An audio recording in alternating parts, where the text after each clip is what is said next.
कोई नहीं था, ना AR1 ना एक्सप्रेस। पीटीवी, एसटीएन और जॉन एलिया की शायरी, ये तुम कैसे भूल गए? मैं ला इलाहा इल्लल्लाह मुहम्मदन रसूलुल्लाह, ये दूध रखा है। आए ना आए, बस नादिर के दिल में इनके लिए मोहब्बत आ जाए, जो उन्होंने मोहब्बतें बांटी थी पहले, उसका कुछ उनको उसका बैग आ जाए। नादिर को लेके आए, ये बात सच है। नहीं देखिए,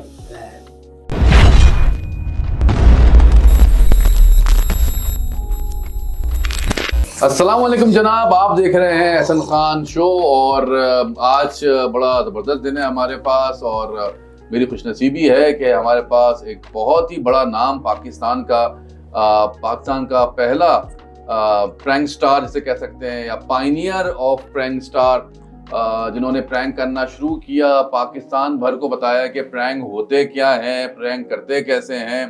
और हमारा पाकिस्तान का एज आई सेड के बेइंतहा कमाल का आर्टिस्ट, जिन्होंने हर किस्म के प्रैंक किए, मुश्किल प्रैंक किए, अजीब अजीब सिचुएशन में प्रैंक किए, कभी कभार पिटना पड़ा, लड़ना पड़ा, सब कुछ किया।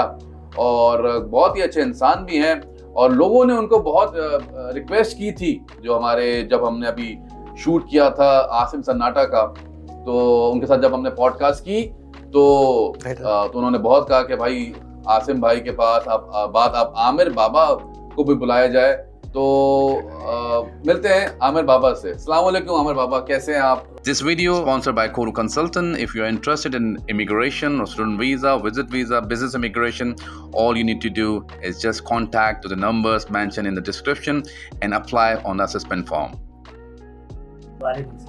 भाई हमारी खुशनसीबी कि आप तशरीफ लाए और आप हमारे साथ टाइम दिया आपने हमें। और हसन भाई आपका बहुत बहुत शुक्रिया कि जब आपने आसिम सन्नाटा को बुलवाया तो मैंने देखा कि लोग बड़ा फरमाइश कर रहे हैं, और आपका बहुत शुक्रिया कि आपने मुझे यहाँ पे बुलाया।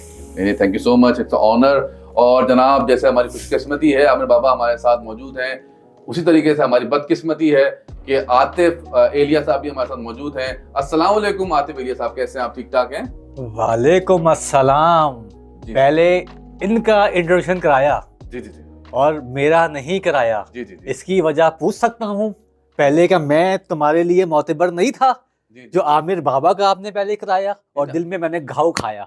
हाय आतिफ एलिया साहब, बात यह है कि आप तो रोजाना ही बैठ जाते हैं आके, तो ज़ाहिर है आपका क्या इंट्रोडक्शन करवाएं। इतनी शायरी, इतने चीजें छोड़ के आपके लिए आए और आपने हमें पहले ही उसमें इग्नोर कर दिया। नेक्स्ट टाइम ख्याल कीजिएगा। जी जी जी, मैं थोड़ा प्रोग्राम को कोशिश करूंगा, कोशिश कीजिएगा। कोशिश ही कर सकता क्योंकि आपको ज़ाहिर है।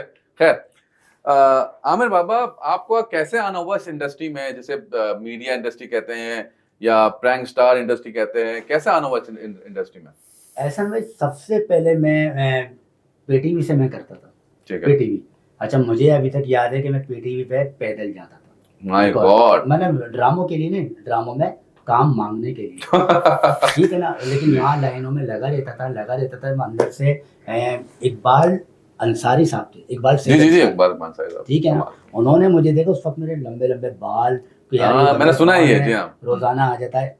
तो मुझे उन्होंने ड्रामों में काम देना स्टार्ट किया, एक्स्ट्राज रोल में, जिसमें मैंने करा बेचारा ड्रामा, वाह, ठीक है ना, लहरे, कोमल रिजवी, वाह वाह वाह, उनके साथ। अच्छा मुझे उस वक्त चेक मिला था 140 रुपए 140। अच्छा वो हमारे लिए बड़े मायने रखता था, 140 रुपए उस वक्त के दौर के। जी जी जी, उस वक्त मैं जाता रहा। फिर मैंने स्टेज मैंने करना शुरू कर दिया, डांस करना शुरू कर दिया कि चल यार यहाँ पर भी आ जाऊँ। शो में जाता रहा, मेहंदियों में शौकीन था, मैंने फनकार, बस कुदरती गॉड गिफ्ट था मैं कि मुझे फनकार बनना है, चाहे कुछ भी हो जाए।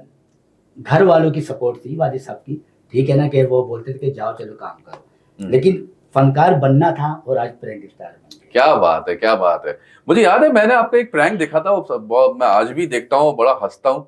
वो जो सिकंदर सनम मरहूम, जो हमारे क्या एक्टर थे, क्या वो फनकार थे, कॉमेडियन थे, उनके साथ जो आपने प्रैंक किया था, उस प्रैंक में आपने जो डांसिंग स्टेप बताए थे, वो वाकई कोई बगैर डांसर जो है ना, नागन वाले जो नागन बने हुए थे आप, तो जिसमें आप चील भी उड़ाई थी। मैं आपको बता सकता हूँ वो प्रैंक कैसा था, और आपके क्राउड को भी बता दूं, वो प्रैंक ये था कि मैं साउंड चलाता था उसको, ठीक है, तो साउंड जी। तो मुझे डायरेक्टर हनीफ भाई का फोन आया कि जी। आमिर बाबा आपका साउंड चाहिए। उस वक्त मैं मेट्रो वन टीवी पर होता था, ओके ठीक है। अब ओके। मैं वहां पर मैं पहुंचा हूं तो वहां पर सिकंदर सनम साहब की शूटिंग चल रही है गाने की। आहा। अच्छा, सिकंदर सनम साहब से मिलना ना शाहरुख खान से मिलने के बराबर। उस वक्त उस वक्त तेरे वाह, नाम वाह, फिल्म वाह, थी ना, वाह, तेरे वाह। नाम नहीं, कि उस वक्त एक दौर चल रहा था, हाँ। ट्रेंड चल रहा था पाकिस्तानी डुप्लीकेट कॉपी फिल्मों का। वो सिकंदर सनम सबसे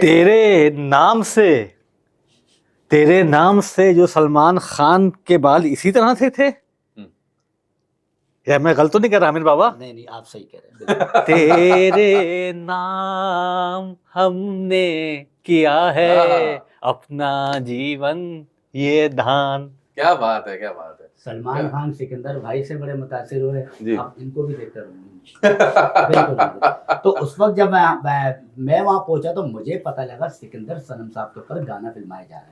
रूफिया ओके नाम का। Okay okay. अच्छा, अब मैं साउंड को भूल गया कि मैंने साउंड पर बैठना है, मैंने बैठना ही नहीं है। अब मैंने ये भी नहीं देखना कि मुझे पेमेंट मिलनी है साउंड की, नहीं मिलनी है। मैं हनीफ भाई के पास गया, मैंने हनीफ भाई उस्ताद हो मेरे यार, ठीक है ना, सीनियर हो, सिर्फ वो बंदा बैठा है ना उसके साथ मैंने प्रैंक करना है। बोला नहीं आमिर बाबा, सिकंदर सनम, हाँ। फिल्म की शूटिंग चल रही है, पैसा लगा उस वक्त। मैंने 10 मिनट दे दे, जिंदगी भर का एहसान बंद। आहा, 10 मिनट दे दे मेरे, मैं बस जिंदगी भर का मैं एहसान बंद दूंगा। क्या बात है। बड़ी मुश्किलों से मनाने वाला, देख बाबा देर न लगे, मेरा बस काम खराब हो जाएगा। मैंने डायरेक्टर नदीम उस्मानी, वो मेट्रो वन पे थे, मैंने नदीम उस्मानी जी, हाँ। नदीम उस्मानी साहब, मैंने उनको फोन किया, मैंने जल्दी से कैमरे लेकर पहुंचे सिकंदर सनम साहब इस वक्त लाइन पे प्रैंक करना है इस वक्त। वो आधे घंटे के अंदर वो गाड़ी लेकर पहुंचे, हमने 2 कैमरे लगाए चुपचाप, ठीक है। फैसल जान जो बेचारा अब इस दुनिया में नहीं रहा, ठीक है ना, वो हमारे साथ था। मैंने डांसिंग ग्रुप को बता दिया था, देख मैं आऊंगा, चुप रहना, बताना नहीं है। सिकंदर सनम साहब के साथ वो ओरिजिनल प्रैंक हो रहा था उस वक्त। My God. जो मैं जो डांस सिखा रहा था ना, वो ऐसा सिखा रहा था कि बस कोई स्क्रिप्ट नहीं था, मुझे पता नहीं था मैंने करना क्या है, बस वो लाइनें आसमान पर लिखी हुई आ रही थी कि मैंने क्या करना है। मुझे किसी ने कुछ नहीं बताया कि करोगे क्या या करना क्या है। अच्छा आमिर बाबा, ये that is in my point of view probably one of the best prank जो आपका, one of the best prank है वो, जिस तरह से आपने परफॉर्म किया और जिस तरह से आप जो स्टेप बता रहे थे ना, वो वाकई कोई डांसर ही बता सकता है। नहीं वो क्यों, लेकिन जब मैं साउंड लेकर वहां पहुंचा था तो मुझे गाना दे दिया हनीफ भाई ने कि ये गाना बाबा ये शूट होगा। तो वो गाना मैं बार बार चला रहा था, उस चलाते हुए गाने को मैं याद कर रहा था, और याद करते हुए मैं अपना कंटेंट बना रहा था कि मैंने इसके ऊपर करना क्या, खेलना क्या है। और सिकंदर भाई से जो खेलता रहा वो इनको इतना पसंद आया, इतना पसंद आया कि जब मंगल को शाम 6 बजे मेरा शो जरा के ऑन एयर गया, तो 6:30 बजे जब वो वाइंड अप हुआ तो 6:45 बजे सिकंदर भाई ने मुझे फोन किया। क्या बात है, ठीक है यार, तेरी भाभी बड़ी खुश हुई, क्या मजेदार बनाया। वाकई मेरी मेहनत जो थी वो वसूल हो गई। आज मैं कहता हूँ कि मेरे लिए वो प्राउड है, कि ऑनर की बात है कि सिकंदर साहब जो इंडिया गए, इंडिया में बड़े बड़े जो इंडियन एक्टर्स हैं उनको हंसाया, उनको एंटरटेन किया, उनके साथ मैंने प्रैंक किया। आमिर बाबा, ये आपको लोग जाहिर है आपका एक जो रुतबा है प्रैंक की इंडस्ट्री में, वो उस्ताद का रुतबा है माशाल्लाह, सीनियर का उस्ताद का भी है। लेकिन उस वक्त प्रैंक नहीं थे जी, जब मैं मेट्रो वन टीवी पर था, उससे पहले कैसा था हनीफ राजा साहब जी, ठीक है ना, कैसा हमने किया जी, ठीक है, कैसा के बाद कैसा बंद हो गया था उस वक्त एमपीएम से, उस वक्त कोई चैनल नहीं थे जी, पीटीवी या एसटीएन, कोई नहीं था, ना एआरवाई ना एक्सप्रेस। पीटीवी, एसटीएन और जॉन एलिया की शायरी, ये तुम कैसे भूल गए, कैसे भूल गए ये बात? नहीं भूले सर, हम तो उन यारों के यार थे जो जिन्होंने हमें याद ना रखा। हाँ, थोड़ी देर खामोश होकर बैठ जाइए। तो उस वक्त आप तो काम कर रहे हैं, आप तो काम कर रहे हैं, हम नाम कर रहे हैं। हाय हाय हाय जी जी। तो उस वक्त क्या करें सर, थोड़ा मसला है, थोड़ा चैनल सारे लॉन्च हुए, तो कुछ कहा आपने अभी, कुछ कहा आपने हमारे दिल पे कुछ? नहीं, मैंने कहा सर आप थोड़ा चाय में पिए, आराम से सुकून से बैठो जी सर, सॉरी ये चलता रहेगा मामला। कोई बात नहीं मैंने कहा गोली नहीं दी आपने, गोली देता तो फिर शायद मैं आपको गोला ना दे दूं, आपको मैं कहीं गोला कबाब ना दे दूं। आपके पास गोला है, मेरे पास रॉकेट है। आपने बाबा अच्छा तो जी। ये बात थी। फिर उसके बाद एआरवाई से छुप छुपा के आया हनीफ राजा साहब का, लेकिन वो मैंने नहीं किया, मेरा कांटेक्ट नहीं हो पाया हनीफ भाई से।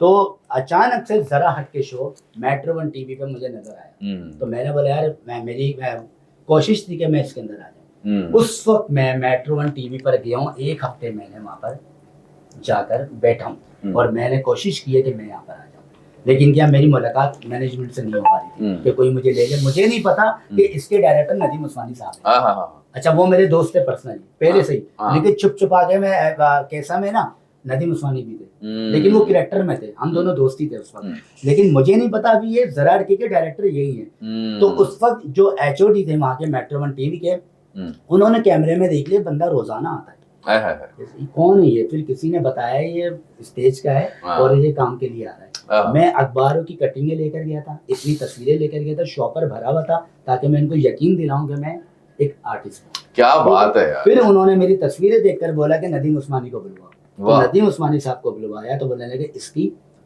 रिकॉर्डिंग करें। अगले दिन मेरा पहला प्रैंक सैलून प्रैंक था, इतने लंबे लंबे बाल थे, मुझे प्रैंक करना तो उस वक्त नहीं आ रहा था कि प्रैंक क्या होगा, मुझे कैसे बोलना है। तो उस वक्त मैं तू तड़ाक करके बोल रहा था। तो मुझे उसके बाद जब मैंने ऑन ईयर देखा तो मैंने बोला ये अच्छा नहीं है, तो मैं तू तड़ाक करके बोल रहा हूँ। फिर मैंने अपने प्रैंक को समझा कि मैंने प्रैंक क्या करना चाहिए, कि मैं एक आर्टिस्ट हूँ, क्योंकि तू तड़ाक पब्लिक कर सकती है, आप नहीं कर सकते। जी हाँ जी हाँ। पब्लिक मुझे मार सकती है, मैं पब्लिक को नहीं मार सकता। ठीक है, तो उस वक्त पहली पैरोडी गली गली डाका पड़े, वो चप्पा चप्पा चरखा चले, उसके ऊपर पहली पैरोडी मैंने बनाई, मेरे ऊपर बनी लीड, और पहला प्रैंक सैलून का वो मेरे ऊपर। वो जो स्टार्ट हुआ उसके बाद जो एक कंटेंट निकला मारपीट वाला, जो प्रैंक कभी मारपीट वाले नहीं बने थे, सही ठीक है ना। जो मारपीट होती थी ना, ये कभी कंटेंट आया नहीं कि मारपीट भी चल रही है। कुर्सियां असलम शेख साहब ने मुझे बहुत मारा, नदीम जाफरी साहब ने मारा, हसन जहांगीर साहब ने मारा। वो कंटेंट मैंने ऐसा दिया कि लोग बोलने लगे, मजबूर हो गए भाई मजबूर हो गए, ये कौन सी कॉमेडी लेकर आ गया। मैंने पिट इतना रहा है, इतना पिट गया कि आलमी रिकॉर्ड वर्ल्ड में वो कायम हो। अच्छा, मुझे नहीं पता कि 2009 में जो मैं जरा के में लेकर आ रहा हूँ, 2024 में इसको बच्चा करेगा। वाह अमर बाबा, आपको जो लोग बहुत सारे लोग आपको उस्ताद मानते हैं, और कुछ लोग आपको जिनको उस्ताद मानना चाहिए, जिनको आप लेके आए इस इंडस्ट्री में, जिनको आपने प्रैंक करना सिखाया, मैं कहूंगा। जैसे हमारी कुछ दिनों पहले सन्नाटा से बात हुई तो उन्होंने माना कि भाई आप मेरे उस्ताद हैं, वो उस्ताद मानते। नादिर क्यों नहीं मानते आपको अपना उस्ताद? जब उन्होंने आपको लेके आया, उनको ट्रेन किया, आपने उनको सिखाया कि प्रैंक कैसे होता है, क्या पिच होती है, किस तरह से बोलना होता है, लेकिन वो आपको उस्ताद नहीं मानते। देखिए, आसिम सन्नाटा की मैं बात बोलूंगा, एक अच्छा इंसान है, ठीक है, मैं साथ बैठा हूँ, साथ काम किया है, घर में खाना खाया है, और भाभी मेरे लिए स्पेशल बनाती है। वाह। और ऐसा बनाती है खाना, भाभी आपके हाथ का खाना होटल भी क्या बनाएगा, वाह, जो आप बनाती है। और एक अच्छा इंसान है, ठीक है ना, वो अपनी इज्जत से ज्यादा वो मेरी इज्जत करवाता है, बहुत इज्जत करते हैं, ठीक है ना, बहुत इज्जत करवाता है। अब रही बात देखें नादिर की, ठीक है ना। अच्छा, नादिर की बात ये नहीं आ रही कि लोगों के सामने नहीं है, नादिर भी एक अच्छा इंसान है, इसमें कोई शक नहीं है कि आप कोई नादिर गालियां दे रहा है, कुछ कर रहा है, ठीक है। मैं नादिर की जब शूट पर जाता था पीफर पकाओ की, ठीक है ना, तो मेरे लिए वो बाइक बेचता था, बंदा बेचता था मुझे लेने के लिए। अच्छा, जब मैं वहां पर शूटिंग पर पहुंचता था तो अपनी गाड़ी में बैठाता था। उस वक्त आमिर बाबा, आसिम सन्नाटे की अपनी गाड़ी होती थी, अहमद की अपनी गाड़ी होती थी, नादिर की अपनी गाड़ी होती थी, 3 गाड़ियां एक साथ चलती थी, ठीक है ना। और हम लोग लियारी एक्सप्रेस वहां पर शूटिंग करने के लिए प्रैंक करने जाते थे, तो नादिर मुझे अपने साथ बैठाता था, ठीक है। ये चीज समझ में आ गई है कि नादिर, और पेमेंट बजट के मामले में मैं कहता हूँ नादिर एक नंबर बंदा है। अच्छा, मतलब यहाँ पर मेरी शूट खत्म होती थी और मेरे हाथ में यूं दे दिए, मतलब शूट खत्म हुई है, बस पैक मैंने माइक निकाला और ये दे दिए, और उसके बाद नादिर और हम नल्ली बिरयानी पे जाते थे, पुलाव खाने पे शौकीन है। लेकिन उस्ताद क्यों नहीं मानता, अपने साथ क्यों नहीं रखा, अपने साथ प्लेटफॉर्म क्यों नहीं दिया, हमें क्यों नहीं बुलवाता, ये आज तक मुझे पता नहीं लगा। इसकी वजह क्या है? या मुझे एक्टिंग करनी नहीं आती, या मुझे प्रैंक करने नहीं आते, या मैं शायद उस जगह के लायक नहीं हूँ। नहीं आमिर बाबा, ये भी सुनने को आया कि उनको शायद ये भी खौफ होगा या डर होगा कि आप उनको ओवरकम ना करते, क्योंकि आप खुद एक बहुत बड़े स्टार थे प्रैंक, और जब वो अपने चैनल पे आपको लेके आए पी फॉर पकाओ में, तो कहीं नादिर को कुछ लोगों ने बोला, जैसे आसिम सन्नाटा साहब ने ये बोला, और भी 1-2 आर्टिस्ट में मुलाकात हुई, उन्होंने भी बोला कि वो अपने आगे किसी आर्टिस्ट को आगे आने नहीं देते। तो आप चूंकि 1-2 परफॉर्म आपने किया, तो कोई भी नहीं आया ना उनमें से, आगे तो कोई भी नहीं आया, जब तक कोई पी फॉर पकाओ में थे, आगे कौन आया? रिजवान भी साइड पर ही थे, अहमद भी साइड पर थे। अब ये लोग सारे अलग हो गए, तो सारे लीड पर आ गए ना, अहमद भी लीड पर आ गया और रिजवान भी लीड पर आ गया, और आसिम भाई ने अलग करके अपना चैनल खोल लिया, आसिम सन्नाटा। तो आमिर बाबा कहाँ था फिर? आमिर बाबा नहीं, वो भी नहीं आया। इनकी बातों से मुझे ऐसा लग रहा है, इनकी बातों से मुझे कुछ इस तरह लग रहा है, जिनके ये यार थे जिनके ये यार थे, जिनके ये दिलदार थे, जिनके ये यार थे, जिनके ये दिलदार थे, उन्होंने उनको साइड लाइन कर दिया। बहरहाल ये एक बहुत बड़े एक्टर हैं, इनकी तरक्की होगी और वो वक्त आएगा कि यही होंगे जो होंगे, इंशाल्लाह। इंशाल्लाह तो इनका बनेगा मेरे इंशाल्लाह। नहीं वैसे आमिर बाबा ये बात तो सही है कि अल्लाह ताला ने आपकी जो हिस्से की जो कामयाबी है और आपको मिल भी रही है अल्हम्दुलिल्लाह, मिल रही है और आपको आने वाले वक्त में और मिलेगी। मुझे वो लोग जानते हैं जो और एक बात और भी, कुछ मेरे साथ भी हुआ। अच्छा, कुछ मेरे उसके एक शेर सुनाना चाहूंगा मैं। जी जी जी। अगर उसके वादे सच्चे होते, आमिर बाबा सुनिएगा, ये दुनिया बड़ी जालिम है, कुछ आपके साथ भी हुआ। अगर उसके वादे सच्चे होते तो आज मेरे जुड़वा बच्चे होते। ये देखिए सर, जुड़वा बच्चे होते। इस हालात में भी जुड़वे बच्चे उसकी इन हालात पहले की बात कर रहा हूं मैं, बगैर सही से मार क्यों रहा है? अच्छा, कमीने सही से कर। इन हालात में जुड़वा बच्चे नहीं, केले कच्चे होते। आमिर बाबा क्या चीज़ सर, हमारे स्टूडियो में आ जाती है रोजाना, हमारे स्टूडियो में आ जाती है, क्या करें हमारा। उसके वादे अगर सच्चे होते, हाँ। अगर उसके वादे सच्चे होते, हाँ। आज हमारे 4 जुड़वा बच्चे होते। और जहां पर लाइट नहीं होती वहां पर ऐसे बच्चे होते। आमिर बाबा हम आपको दुआ दे रहे हैं। बहरहाल जी, तो ये हमने तो यही सुना है कि जो आप आमिर बाबा आप नादिर को लेके आए, ये बात सच है? नहीं देखिए, लेकर आना और काम कराना और काम बताना, ठीक है ना। मैं घर से लेकर नहीं आया कि जैसे मैं घर से पकड़ कर आया। हम लोग शूट कर रहे थे जरा हटके की, ठीक है, जुम्मे का दिन था और गुलशन इकबाल पे बैतुल मुकर्रम मस्जिद के बिल्कुल बैक साइड। तो वहां पर नादिर पहली बार फर्स्ट टाइम आए, ठीक है, और मुझसे कहने लगे कि यार नदीम उस्मानी मिलना है।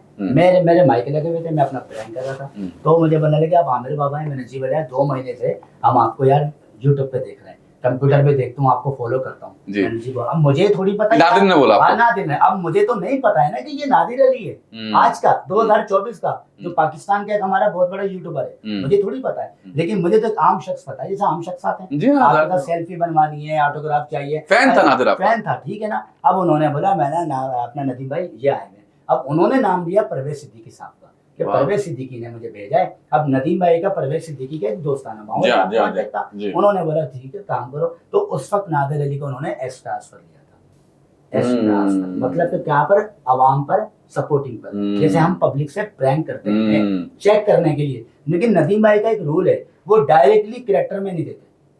कोई भी आएगा, जैसे कि ये आ गए इन जैसे, ठीक है ना, तो वो कैरेक्टर में नहीं लेंगे, वो पहले आवाम में लेंगे। जिन नजरों को हम अच्छे नहीं लगते, जिन नजरों को हम अच्छे नहीं लगते, अल्लाह करे उन नजरों को ऐनक लग जाए, बहुत बड़े बड़े नंबरों के ऐनक लग जाए।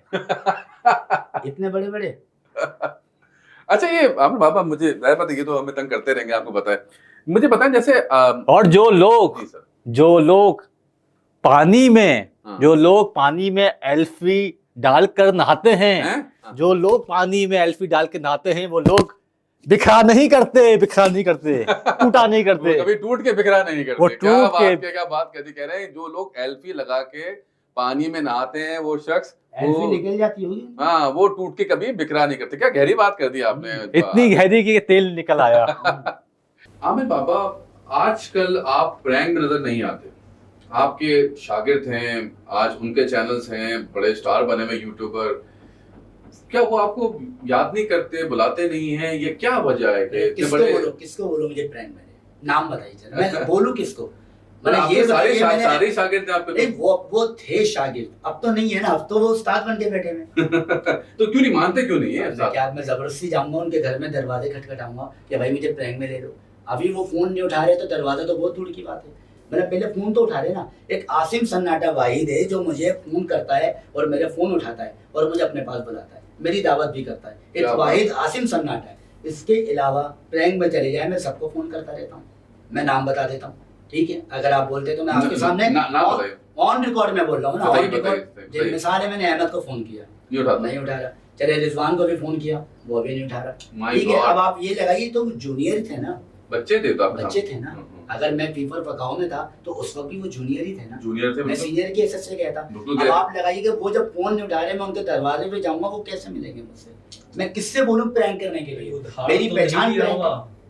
पहचान मेरी प्रैंक है ना। दुनिया में प्रैंक है, आमिर बाबा प्रैंक स्टार के नाम से मैंने फिल्में की। जो फोन नहीं उठा रहे, कहीं कुछ उधार तो नहीं लिया हुआ कुछ पैसों वैसों का? अरे भाई उस्ताद है, उधार कहाँ लिया है? बस समझे दिल बात। में एक बात आ रही जी, थी, जी, जी। नाराज नहीं हुइएगा। नहीं नहीं मेरा नहीं, फोन वही उठाता जो उधार फोन मांग इसलिए रहा है। उठाते हैं क्योंकि अपने आप को स्टार समझने लगे ना। बात ये है, कदर नहीं है उस्तादों की। तनख्वाह ना दे, उस्ताद कदर नहीं, कदर सर, ये कदर नहीं। उस्तादों के उस्ताद हैं। तो अब क्या लोगों ने निकम्मे वो बड़े निकम्मे वो अपना शागिर्द हैं जो अपने उस्ताद का फोन नहीं उठा रहे। मैंने लोगों ने अब इस चीज को इतना हाइप पे ले लिया अपने ऊपर कि वो सब चीजें हजम नहीं हुई, शोहरत हजम नहीं हुई। सब चीजें भूल गए। पहले क्या था, फोन पर रब्ता करना, एक दूसरे की तबीयत का पूछना, मालूमात करना, खैरियत, ये वो, आना जाना, मिलना मिलाना, फोन पर एक्टिविटी कर। अब तो कुछ भी नहीं, मर गए, जिंदा हो, कैसे हो, बीमार हो, परेशानी में हो, फाइनेंशियली परेशानी, क्या परेशानी, अब तो कोई ऐसी बात ही नहीं है। अब तो सारी हालांकि हमें पापा मतलब नादरे को तो आप करोड़ों रुपए ज़ाहिर फाइनेंशियली आते हैं, फाइनेंसर होते हैं, लेकिन कभी उन्होंने आपकी हेल्प नहीं किसी भी तरीके की। नहीं। देखिए, मैं तो हेल्प मांग ही नहीं रहा हूँ ना। ठीक है, ऐसा में मैंने हेल्प कम मांगी ये है, बात भी मैं सही है। ऑन रिकॉर्ड बोल रहा हूँ, मैं तो हेल्प मांग ही नहीं रहा। मैं तो बोल रहा हूँ सिर्फ फोन उठा लो यार, फोन पर लेकर। और भाई कैसे, मैं आज कह रहा हूँ, मैं ला इलाहा इल्लल्लाह मुहम्मदन रसूलुल्लाह ये दूध रखा है, ठीक है ना। मैं रोजाना डेली सबको मैसेज करता हूँ, जिसमें वो उसमें दुआएं देता हूँ उनको और उनकी फैमिली को। मेरे ख्याल से मैं झूठ नहीं कह रहा, ये सारे लोग जो मेरे व्हाट्सएप पर हैं वो भी देखेंगे। मैं सबको बोल रहा हूँ कि वो समझ रहे हैं कि ये सच बोल रहा है, चाहे उसमें नादिर अली क्यों ना हो, चाहे उसमें अहमद क्यों ना हो, चाहे उसमें रिजवान क्यों ना हो। मैं रोजाना डेली, चाहे बीमारी में हूँ, परेशानी में हूँ, तकलीफ में हूँ, किसी भी लम्हे रास्ते में हूँ, ट्रैफिक जाम में हूँ, धूप में हूँ, गर्मी में हूँ, मैंने दुआ का मैसेज भेजना है कि अल्लाह आपको और आपकी फैमिली को हमेशा काम खुश रखे। कितना कमाल आर्टिस्ट है आप, ये देखिए। अच्छा, मुझे कोई लालच तो नहीं है ना जी। कि मेरा मैसेज पढ़ के अगला मुझे डॉलर भेजेगा, अगला मुझे गाड़ी देगा, अगला मुझे फलाना देगा। मैंने कोई लालच तो नहीं किया, लेकिन मैं अपने अल्लाह को खुश करने के लिए, कि राब्ता तो रहे हमारा, हम अगर मिलते नहीं है लेकिन मैसेज के जरिए तो मिलते। कभी रिप्लाई नहीं आया? नहीं, मुझे रिप्लाई नहीं आया। तो मैं नहीं, मुझे नहीं चाहिए रिप्लाई भी। अरे यार, कम से कम मिलने कांटेक्ट पे तो। जिंदगी तो छोटी सी जिंदगी है, जिंदगी तो 4 दिन की अरे जिंदगी है। बड़े नाम मैसेज देखिए ऐसे आए ना भाई। आए, बस नादिर के दिल में इनके लिए मोहब्बत आ जाए, जो उन्होंने मोहब्बतें बांटी थी पहले, उसका कुछ उनको उसका बैग आ जाए, रिबन बैग। आप कोई मैसेज देना चाहते हैं अपने फैंस को अभी राइट नाउ? इंशाल्लाह मैसेज क्या है भाई, इतना बोलूंगा। और आप लोगों का प्यार, आप लोगों की मोहब्बत, और आप लोग मेरे लिए कमेंट्स करते हैं। सबसे बड़ी बात, आज तक आप लोग मुझे याद करते हैं हाँ और मिस करते हैं, मेरे लिए बड़ी दुआएं करते हैं। दुआएं सबसे बड़ी नेमत है, ठीक है ना। मैं आप लोगों से इतना बोलूंगा, देखिए बहुत कम लोग होते हैं जो हम जैसे प्रैंक स्टारों को इस प्लेटफॉर्म पे बुलवाते हैं। ऐसी जगहों पर हर बंदा नहीं बुलवाता, जो बुलवाता है मैं कहता हूँ वो इंसान है, ठीक है ना। और इस वक्त मैं जहाँ बैठा हूँ, मैं कहता हूँ कि ये इंसान नहीं, ये फरिश्ता है, थैंक यू। ठीक है ना, कि जिन्होंने हम जैसे लोगों को बुलाया, कि जो रोड पर बैठे हैं। अरे वरना ये समझ लें कि हम लोग क्या हैं, हम लोग तो कुछ भी नहीं है, कुछ भी नहीं है, ठीक है ना। लेकिन इन्होंने हमें इज्जत दी, इज्जत बख्शी, और आप लोगों के सामने बैठाया, और हमारी जो अल्फाज, जो बातें हैं आप तक पहुंचाई हैं। आप लोग इनको सपोर्ट करो यार, इनको प्रमोट करो, इनको हाईलाइट करो, इनको सब्सक्राइब करो, इनको लाइक करो, इनको शेयर पे मारो। वो तो हैं ही शेयरिंग पर, वो तो उनको तो जरूरत ही नहीं है, वो तो चरगे खा रहे हैं भाई, वो तो खा रहे हैं, सब कुछ जी रहे हैं, घूम रहे हैं। आप इनको सपोर्ट करो यार, हम जैसे लोगों को ला रहे हैं ना, बस इतना मैसेज है। जिंदगी के सब लम्हे, जिंदगी के सब लम्हे यादगार होते हैं, लौट के नहीं आते, बस एक बार होते हैं। हाय हाय हाय हाय। ऐसे लोग हमेशा ख्वार होते हैं। तुम्हारे साथी होते हैं। नहीं भाई, हमारे स्टार हैं आमिर बाबा, बेहद शुक्रिया आपने ज्वाइन किया। और हमारी बदकिस्मती कि आतिफ भैया भी हमारे साथ थे। हाय फिर आपने जाते इंशाल्लाह जाते भी मुलाकात होगी जाते किसी जाते और भी आप मेहमान के साथ। जब तक बड़ा ख्याल अफसोस रखिएगा, हुआ। अल्लाह हाफिज।